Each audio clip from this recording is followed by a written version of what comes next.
नमस्कार दोस्तों, मैं doctor Ashok Kumar SPC government college Ajmer से। आज जो हम ऑर्गेनिक केमिस्ट्री में कल हमने इंट्रोडक्शन पढ़ा था एनएमआर स्पेक्ट्रा का, जो कि क्लास बीएससी पार्ट थर्ड के लिए है। आज हम उस एनएमआर इंट्रोडक्शन से कि भाई एनएमआर जो स्पेक्ट्रा होता है, हमने पढ़ा कि भाई एनएमआर कौन से देते हैं जिसका एटॉमिक नंबर या एटॉमिक मास ऑड इवन हो या ऑड हो। पर अगर दोनों मास, एटॉमिक मास और एटॉमिक नंबर दोनों इवन होंगे तो वो स्पेक्ट्रा नहीं देगा। ये पढ़ा हमने। ये देखा कि एनएमआर जो स्पेक्ट्रा होता है वो हमें रेडियो फ्रीक्वेंसी रीजन में प्राप्त होता है। तो रेडियो फ्रीक्वेंसी रीजन, जब इलेक्ट्रोमैग्नेटिक स्पेक्ट्रा को हम डिवाइड करते हैं गामा रे से लेके gamma rays, X rays, UV visible, IR, फिर माइक्रोवेव रीजन और रेडियो फ्रीक्वेंसी रीजन, तो ये रेडियो फ्रीक्वेंसी रीजन में होता है। तो अब जो एनएमआर का जो हम इंटरप्रिटेशन करते हैं, तो जो स्पेक्ट्रा प्राप्त होता है उसमें क्या चीज़ प्राप्त होती है। पहला, हमें नंबर ऑफ सिग्नल्स की सिग्नल्स जो हमें प्राप्त होते हैं कि भाई कितने सिग्नल्स प्राप्त होंगे। कोई भी, जैसे मान लीजिए हमने मीथेन कहा, तो हमें मीथेन का कहा कि कितने सिग्नल्स प्राप्त होंगे। मीथेन में एक सिग्नल या दो सिग्नल, तो हम कहेंगे एक सिग्नल, क्योंकि इसके इक्विवेलेंट प्रोटॉन्स है। अब ये आता है कि इक्विवेलेंट और नॉन इक्विवेलेंट प्रोटॉन्स किसे कहते हैं। तो इक्विवेलेंट और नॉन इक्विवेलेंट अलग अलग एब्जॉर्ब करते हैं स्पेक्ट्रा के अंदर, अलग अलग पीक्स देते हैं या सिग्नल्स देते हैं, तो वो अपनी सिग्नल्स दर्शाएंगे। इसी तरह उसके पोजीशन ऑफ सिग्नल, जब हम सिग्नल्स देखते हैं पोजीशन, जिसे एक हम लोग ग्राफ खींचते हैं कि भाई इसकी यूनिट पीपीएम, जिस पीपीएम स्केल में देखते हैं तो हम, और फ्रीक्वेंसी में, तो ये देखते हैं कि भाई ये किस जगह एब्जॉर्ब करेगा, अप फील्ड में करेगा या डाउन फील्ड में। जो हम आगे पढ़ेंगे अप फील्ड डाउन फील्ड, तो आपको बताएंगे। तो ये उसका इलेक्ट्रॉनिक एनवायरनमेंट बताएगा। तो इलेक्ट्रॉनिक एनवायरनमेंट ये बहुत इंपॉर्टेंट देता है कि कुछ फंक्शनल ग्रुप्स ऊपर एब्जॉर्ब करते हैं, कुछ नीचे की तरफ एब्जॉर्ब करते हैं, जिन्हें हम ऊपर जो हम टेट्रामिथाइल सेलेन, इसके अंदर एक हम रेफरेंस कंपाउंड लेते हैं। अगर उस रेफरेंस कंपाउंड जिसका डेल वैल्यू जो नापते हैं, हम इसको पीपीएम भी बोल देते हैं, जिसका 0 होता है, तो हम कहते हैं कि भाई जो ये एब्जॉर्प्शन है, ये जो केमिकल शिफ्ट है इस कंपाउंड का, वो डेल 1, 2, 3, 4, 5, 6 का जो एक स्केल है, हम 11, 12 तक रखते हैं इसकी स्केल, जो हम आगे की क्लास में पढ़ेंगे। दूसरा एक बताते हैं, तीसरा पॉइंट जो हमारा ये आता है कि भाई इंटेंसिटी ऑफ सिग्नल, यानी इस तरह से इंटेंस पीक आई, इसकी इंटेंसिटी, तीव्रता या पीक एरिया। तो पीक एरिया ये काउंट करता है कि इसके अंदर कितने सिग्नल्स हैं। इस पीक के अंदर, इस पीक एरिया को काउंट करता है कि ये पीक यानी जो सिग्नल प्राप्त हुई कितने प्रोटॉन की हुई, क्योंकि हम प्रोटॉन एनएमआर स्पेक्ट्रोस्कोपी पढ़ रहे हैं। दूसरा, ये सिग्नल से हम उसके बारे में, स्ट्रक्चर के बारे में पता कर सकते हैं। तो ये हमारा हो गया। अब एक ये आता है कि हम लोग कि भाई अब जो चौथा पॉइंट है इसका कि स्प्लिटिंग ऑफ सिग्नल्स। एक सिग्नल प्राप्त हुआ, वो स्प्लिट हो जाता है, वो सिग्नल स्प्लिट होके और मल्टीप्लेट्स देता है। एक पीक अब वो किसके कारण होगी, वो अपने पड़ोस वाले नियर प्रोटॉन, यानी जो कार्बन पे प्रोटॉन्स होंगे नियर, तो उसके कारण वो सिग्नल स्प्लिट हो जाएगा और स्प्लिट होके मल्टीप्लेट्स देगा। तो हम इसे कहेंगे स्प्लिटिंग ऑफ सिग्नल्स और spin spin coupling, which reveals the information regarding the number of protons और नेबरिंग कार्बन एटम।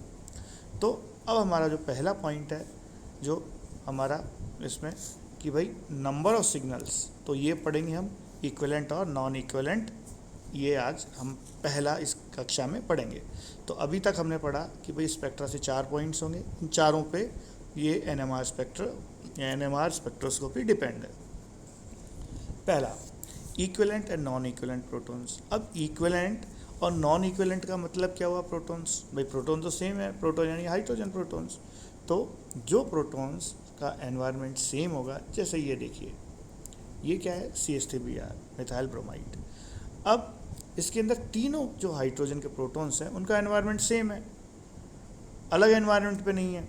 और यहाँ देखिए कि इसके अंदर दूसरे वाले में 2 ब्रोमो प्रोपेन, इसके अंदर ये दोनों जो टर्मिनल है मिथाइल ग्रुप्स, इनका एनवायरनमेंट सेम है और इसका एनवायरनमेंट इनके रेफरेंस अलग है। तो हम कह सकते हैं कि इक्विवेलेंट प्रोटॉन्स और नॉन इक्विवेलेंट प्रोटॉन्स जो कि मैग्नेटिक फील्ड के अंदर अलग अलग सिग्नल्स प्राप्त होंगे उनके। तो हमें कहीं देखिए इसका एक सिग्नल है 2 NMR के, इसके 2 सिग्नल हैं, इसके 3 सिग्नल हैं। तो एग्ज़ाम में जो एग्ज़ाम्स होते हैं उसमें पूछा जाता है कि कंपाउंड दे दिया जाता है कि इसके कितने सिग्नल्स प्राप्त होंगे। तो हम इसके बारे में भी बताएंगे कि भाई जो इक्विवेलेंट है, जो इक्विवेलेंट और नॉन इक्विवेलेंट प्रोटॉन्स के आधार पे हम इसको डिवाइड कर सकते हैं। इसके बारे में कुछ एग्जाम्पल्स हैं जो अब हम देखते हैं। देखिए इन ईथेन शुरू से करते हैं। इन ईथेन के अंदर CH3 इसमें 6 हाइड्रोजन एटम्स हैं या प्रोटॉन्स हैं। ये सारे इक्विवेलेंट हैं, एक दूसरे के इक्विवेलेंट है। तो हमें क्या एक सिग्नल, एक NMR इसमें सिग्नल प्राप्त होगा, एक NMR, ओनली 1 NMR सिग्नल। अब इसी तरह बेंजीन देखिए आप, सारे प्रोटॉन्स बेंजीन के इक्विवेलेंट हैं, तो हमें एक NMR सिग्नल प्राप्त होगा। इसी तरह से साइक्लोब्यूटेन देखिए, साइक्लोब्यूटेन यानी साइक्लिक क्लोज फॉर्म है और जिसके अंदर एक H इसके अंदर सारे ये साइकिल हो गई, तो ये साइक्लोब्यूटेन हो गया। डाइमिथाइल ईथर देखिए, ये डाइमिथाइल ईथर है, तो डाइमिथाइल ईथर इसके अंदर एसीटोन, ये सारे इसके जो प्रोटॉन्स हैं वो सारे इक्विवेलेंट्स हैं और एक NMR सिग्नल प्राप्त होगा हमें इसमें। तो अब ये हो गया कि जिनका एनवायरनमेंट सेम है अपने पड़ोस के कारण उन्हें इक्विवेलेंट प्रोटॉन्स कहेंगे और जो नहीं है उन्हें नॉन इक्विवेलेंट प्रोटॉन्स कहेंगे। All the hydrogen atoms present in above molecules have same bond length. अब इक्विवेलेंट का आधार same bond length, bond angle same है, mean they have the same environment, तो उन्हें इक्विवेलेंट प्रोटॉन्स कहेंगे। तो दो चीज़ निकल गई कि हमारा same bond angle and same bond length.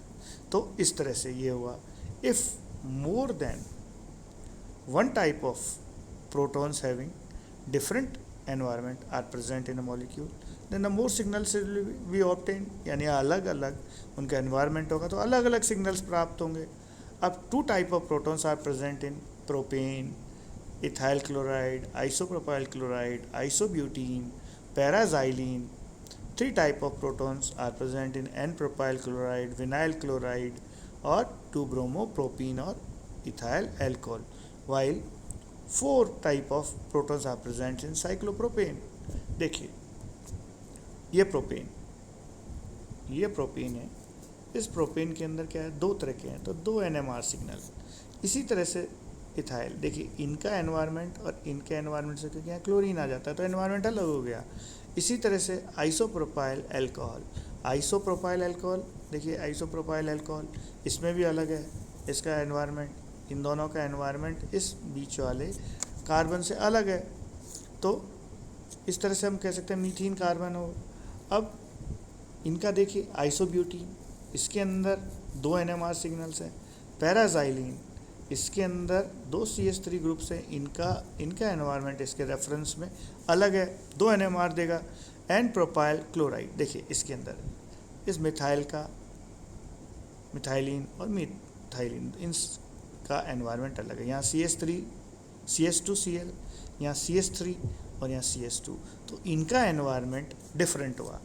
इसी तरह से यहाँ देखिए इसका विनाइल क्लोराइड का देखिए, यहाँ पे ये A हाइड्रोजन, इसके रेफरेंस में B और B, क्योंकि B के रेफरेंस में क्लोरीन, तो इसके कारण ये 3 तरह के सिग्नल्स देगा।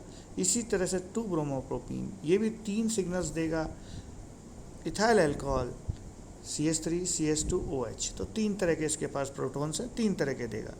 मिथाइल साइक्लोप्रोपीन देखिए, इसके अंदर साइक्लोप्रोपेन था, अगर ये मिथाइल नहीं होता तो सेम एनवायरनमेंट था, एक सिग्नल देता, पर चूंकि अब इसके अंदर एनवायरनमेंट डिफरेंट है, CH3 इसको A, इसको B, अब ये C और ये D, इनका एनवायरनमेंट आपस में सेम है, बट इसके कारण और इसके कारण इसका एनवायरनमेंट डिफरेंट है।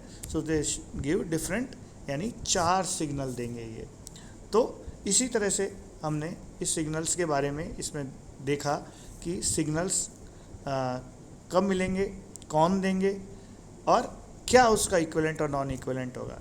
तो हम क्या करते हैं कि इसका थ्योरी पार्ट में देखते हैं। देखिए, in propane 6 methyl hydrogen atoms are equivalent in nature. Similarly, 2 secondary protons are equivalent in nature. For determination of equivalent proton in a compound, one proton is substituted by another, and if no isomer is formed, then the protons are called equivalent, otherwise not. For example, देखिए 3 hydrogen atoms of methyl group, ये methyl group है, देखिए CH3 CH2 Cl methyl chloride, इस methyl chloride में methyl groups हैं, methyl proton है ये वाला ए वाला, जिसके अंदर 3 हाइड्रोजन एटम है। अब ये इक्विवेलेंट है। If one of the hydrogen atom is replaced by Z, no isomer is form, कोई आइसोमर फॉर्म नहीं होगा, यानी isomers.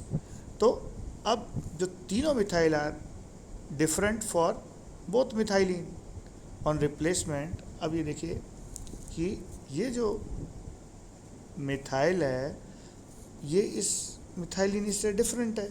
On replacing protons from methylene protons, two type of ice are form जो जा रहा है आइसोमर्स। देखिए यहाँ Z इसको कर दिया Cl के पास मिथाइलिन पे, और इस मिथाइल पे इसका पहला कर दिया, तो दोनों isomers. Hence methyl protons are not equivalent to methylene protons, but individually both methyl and methylene protons are equivalent. Hence, 2 type of absorptions are obtained in the spectrum of ethyl chloride. Chemically, protons are homotropic. These are homotropic. तो हम ये कहेंगे कि भाई होमोट्रॉपिक हैं, तो ये क्या होंगे, दे आर केमिकली इक्विवेलेंट। अब केमिकली इक्विवेलेंट होने के लिए क्या हुआ कि इनका एक केमिकल शिफ्ट, जब से क्वेश्चन आता है कि भाई होमोट्रॉपिक जो हैं वो किन्हें कहेंगे हम, कि भाई होमोट्रॉपिक किसे कहेंगे, तो होमोट्रॉपिक प्रोटॉन्स या कहें होमोट्रॉपिक केमिकली इक्विवेलेंट प्रोटॉन्स। तो होमोट्रॉपिक इक्विवेलेंट प्रोटॉन्स वो होंगे जो कि सेम केमिकल शिफ्ट और सेम कपलिंग कांस्टेंट होगा with each other proton, are called homotopic protons. अब इसको एक इनेंशियोमर से है, जिसका हम आगे की क्लास में इनेंशियोमर्स, जो इनेंशियोमर्स में जिसे हम कहेंगे केमिकल और मैग्नेटिकल इक्विवेलेंट प्रोटॉन्स। दूसरा हम पढ़ेंगे इसमें होमोट्रॉपिक, इसके बारे में थोड़ा विस्तार से पढ़ेंगे आगे उस टॉपिक्स, इसको इनेंशियोट्रॉपिक और डाइस्टीरियोट्रॉपिक प्रोटॉन्स। तो ये हम कल की क्लास में पढ़ेंगे। आज हमने पढ़ा कि भाई इक्विवेलेंट और नॉन इक्विवेलेंट प्रोटॉन्स क्या हैं, सिग्नल्स कितने प्राप्त होंगे इसके हमने ये आपको ये बताया इन ईथेन से लेके, और फिर हमने आपको बताया कि 2 किस में सिग्नल होंगे, 3, 4, इस तरह से सिग्नल्स और भी एग्जांपल्स है जिसको हम कर सकते हैं। फिर दूसरा हमने होमोट्रॉपिक का बताया आपको कि जो स्पेक्ट्रम के अंदर है कि भाई जिसमें केमिकल शिफ्ट, एक बहुत इंपॉर्टेंट पॉइंट इसमें लिख लीजिएगा कि protons which are same chemical shift and same coupling constant are also called as magnetically equivalent protons। तो हमें होमोट्रॉपिक किसे कहते हैं कि भाई वो कहते हैं जो मिथाइल, जैसे इसमें देखा हमने मिथाइल और मिथाइलिन प्रोटॉन्स आर इक्विवेलेंट, तो 2 type of absorption obtained by spectrum chemically equivalent, so these are called chemically equivalent protons, these are called as homotopic protons. तो आज के साथ क्लास को यहीं समाप्त करते हैं। स्वस्थ रहिए और कोविड के नियमों का पालन करते रहिए। धन्यवाद।